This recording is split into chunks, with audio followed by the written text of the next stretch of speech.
Estamos de volta para o último bloco do programa de hoje, que discute o paradigma da subjetividade, através da questão de narrativas literárias, direito e literatura. Neste último bloco, eu queria saber acerca das possibilidades de superação. Como passamos da filosofia da consciência, para ir bem direto ao ponto, né, para, digamos, algo para além disso? Eu vou retomar o que a Henriette falou no bloco anterior. Ela falou que esse paradigma da subjetividade, esse modelo da subjetividade do sujeito, tem a ver com racionalidade. E uma espécie de excesso de racionalidade. De fato, realmente é um problema, e essa ênfase demasiada também no indivíduo, como explicamos já, solipsista, sem abertura para a sociabilidade. Realmente aqui nós nos deparamos com um problema, porque nós temos aqui a ênfase no sujeito racional como consciência, e parece que esse sujeito ele surge do nada. Surge do nada. Mas como é que surge a consciência? A consciência surge na convivência com outras pessoas. E aí há uma tradição que nos precede. Não surge, se forma, né? Se forma a formação do sujeito. Então não há um sujeito absoluto ahistórico. O sujeito onipotente, como se ele pudesse sair da história e ir para um ponto absoluto e olhar para a história. Não, ele sempre vai olhar a história a partir de um lugar. Como se existisse um grau zero de sentido. O Gadamer diz não existe a primeira palavra e nem a última. Não há um grau zero de sentido. Então, diálogo permanente, não é verdade? Quando um jurista vai falar sobre o direito, quando um juiz vai falar sobre isso, sobre algo, ele não tem um grau zero, ele tem uma tradição, mas não é porque ele não pode ignorar a tradição, porque ele não é um sujeito, como se diz, solipsista, e também não é uma espécie de barão de Munchausen, né? Que atolado no pântano com seu cavalo, puxa a si mesmo pelos cabelos. Ele está inserido numa comunidade de sentidos. Eu vou dar a palavra agora, ele está inserido numa intersubjetividade, que nós não vamos desenvolver muito hoje, porque nós estamos abrindo um espaço aqui para um outro programa sobre isto. Apenas estamos dando umas tintas da superação do paradigma da subjetividade. O juiz, quando ele chega para decidir, para usar uma terminologia do Gadamer, ele já chega atrasado, suspeito. Yeah. Ele já chega porque desde sempre ele se encontra inserido no universo de sentido. Ele nasceu numa família, nasceu num país, falando uma determinada linguagem. Então, quando teve uma educação, teve um processo de sociabilização. Teve uma carga de leitura, leu alguns livros, leu outros. Teve alguns professores e não outros. Claro. E isso não é nada inocente. Mas aí nós temos que aproveitar a tua presença também, do André e da Henriette, para esclarecer o nosso telespectador de todo o Brasil, que não dá para confundir isso que tu estás dizendo, porque no Brasil se confunde muito, por exemplo, vamos pegar o mais conhecido, Gadamer.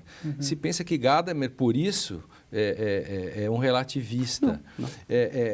Eu brinco muito com isso, né? Que se confunde muito, né? Acha-se que a hermenêutica é relativista. O vale tudo. É o vale tudo. Isso é uma bobagem. Claro que não é assim, né? Assim como a superação do paradigma da subjetividade também não significa a morte do sujeito. Não. Isso é outro problema. Não significa que o sujeito seja dispensado ou que ele não seja importante. Certos pós-modernos acham que Deus morreu e agora pode tudo, ou não há mais sujeito. Falam da dissolução do sujeito. Dissolução do sujeito. A dissolução do sujeito, a morte do autor, tem todas essas coisas. Nem autor, que nos não há ameaçam, nada, né? Só a narrativa. Só a narrativa. E no próprio Beckett aparece isso. Pensa-se. Então, nem é um sujeito que pensa. Mas só voltando aqui um pouco para depois o Drayton concluir o pensamento dele, né?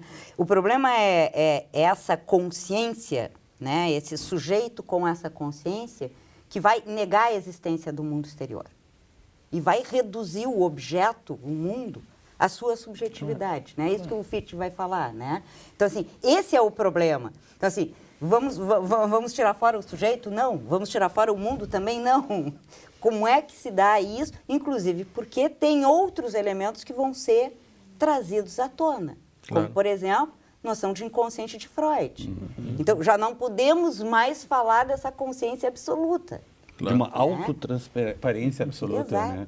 Como se eu fosse... Se diz por aí, né, no direito, né, para ficar dentro do direito um pouco, se usa muito, né, a questão de que se descobre que o juiz não é a boca da lei e que, portanto, no lugar dele se coloca um dono da lei.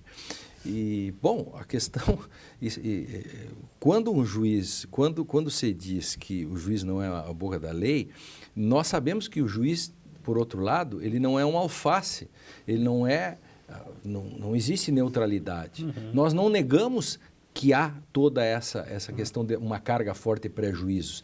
A única questão que a hermenêutica vai colocar, como por lidar exemplo, com isso, né? é que como lida com isso e como suspende isso e qual é o ato de um juiz. Um juiz é um ato de responsabilidade política.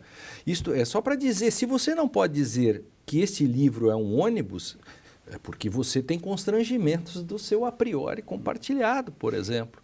Assim você não pode trocar o nome das coisas. No direito você também não tem compromissos semânticos, históricos, etc. Eu concordo contigo. A hermenêutica não é sinônimo de relativismo, como alguns Claro, acham para pegar a hermenêutica, como alguns afirmam, outros, mas ela chama atenção para esse aspecto. Aquele que conhece, que julga, que fala, ele não nasce do zero.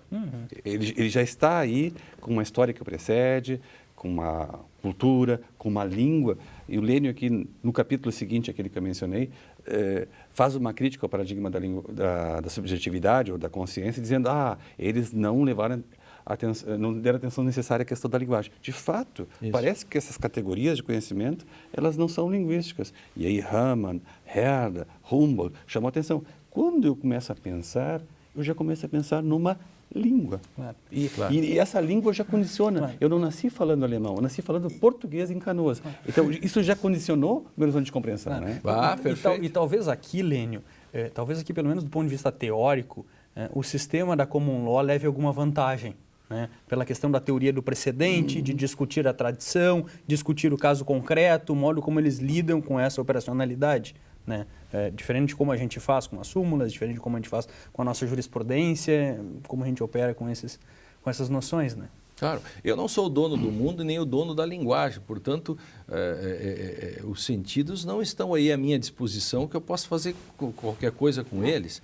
Bom, esse é o nosso modo, por exemplo, no direito de estar no mundo. E como a literatura é farta em nos mostrar isso, né, Henriette? Sim, justamente. A riqueza ela dela. é menos suscetível a todas as outras amarras, né?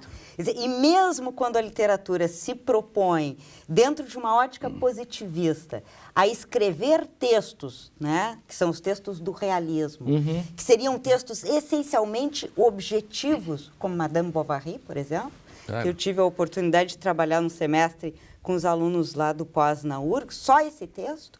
A gente lendo o texto, a gente observa as marcas do enunciador. E que, portanto, a objetividade grau zero não existe, como subjetividade grau zero não existe. Né? E, por outro lado, nós temos aí, recorrendo ao Benveniste, linguista importante, né? Ele vai dizer que o eu se funda na e pela linguagem. A ideia de que somos linguagem. E somos linguagem e somos modernos, com uma certa crise, porque estamos tentando superar algumas questões da modernidade, embora não tenhamos esgotado, e por isso o tempo nos comprime, nos constrange. Eu queria perguntar para o Drayton qual é o livro que ele não trouxe ou qual é o texto que ele poderia ter trazido. O texto que eu não trouxe e comecei a reler para esse dia aqui é Carta ao Pai do Kafka. Pois é. Que seria um bom texto. Que maravilha. Henriette. Eu teria trazido exatamente Madame Bovary do Flaubert para mostrar que mesmo na tentativa de não transparecer a subjetividade, ela aparece. Esse é um marco, né? Madame Bovary vai ser um marco da literatura realista. São dois, né? O Werther é do romantismo, é o marco inicial do romantismo, e Madame Bovary do realismo. Perfeito. 1856. Quando no Zola se descreve aquele sangue que o sujeito bota para fora, é mais o que é um naturalismo. É naturalismo, né? Naturalismo, né? É. Você vê o sangue, algo ontológico, assim, um pouco germinal, é isso germinal, é isso que a literatura faz. Isso. Germinal dá a impressão que quando você fecha o livro, sai carvão de dentro. Sai carvão de dentro, isso. É. O nosso telespectador vai gostar de ver. Quem não leu ainda vai ler, inclusive o Germinal. Diga, André, você... Eu traria um texto que a gente já comentou diversas vezes, que é o Círculo de Giz Caucasiano, pela figura do juiz Asdak, que é o extremo disso, né? Um sujeito que, em face do abuso da vontade, a ideia da vontade, ele então se assenhora de tudo, se assenhora do direito e dá o sentido que quer as coisas. A gente já fez essa conversão. Mas queria aproveitar, Lênio, por favor. Assim, a deixa, se eu tenho 30 segundos, para fazer a divulgação da Rede Brasileira Direito e Literatura, RDL, recém-lançada, é uma associação civil sem fins lucrativos, da qual participam todos, Henriette, Drayton, Lênio, tantos outros de diversos lugares do Brasil, Santa Catarina, Paraná, do Nordeste, São Paulo, Rio, Brasília, etc. Alunos de graduação, alunos de pós-graduação, professores, pesquisadores, membros correspondentes, que é um canal, um veículo para a gente reunir experiências, para a gente trocar experiências, para a gente ter incentivos para publicações, eventos, uma porção de coisas nesse sentido. O site é www.rdl.org.br. Recomendo que todos os interessados, os telespectadores do programa, acessem o site e, se porventura gostarem da rede, façam imediatamente sua associação. Em outubro, na IMED, em Passo Fundo, estaremos... Isso nós vamos divulgar mais para frente. Um evento da rede. Obrigado a todos. André, Henriette e Drayton. Paradigma da subjetividade, maravilhoso. É um dos meus temas preferidos. Bem, o Direito e Literatura fica por aqui. Assista este e outros programas no youtube.com/TV Rádio Unicino. Somos pós-modernos. E não esqueça de participar. Faça sugestões, comentários no facebook.com/Direito e Literatura. Até no meu Facebook isso entra. Eu espero você no nosso próximo encontro. Até mais.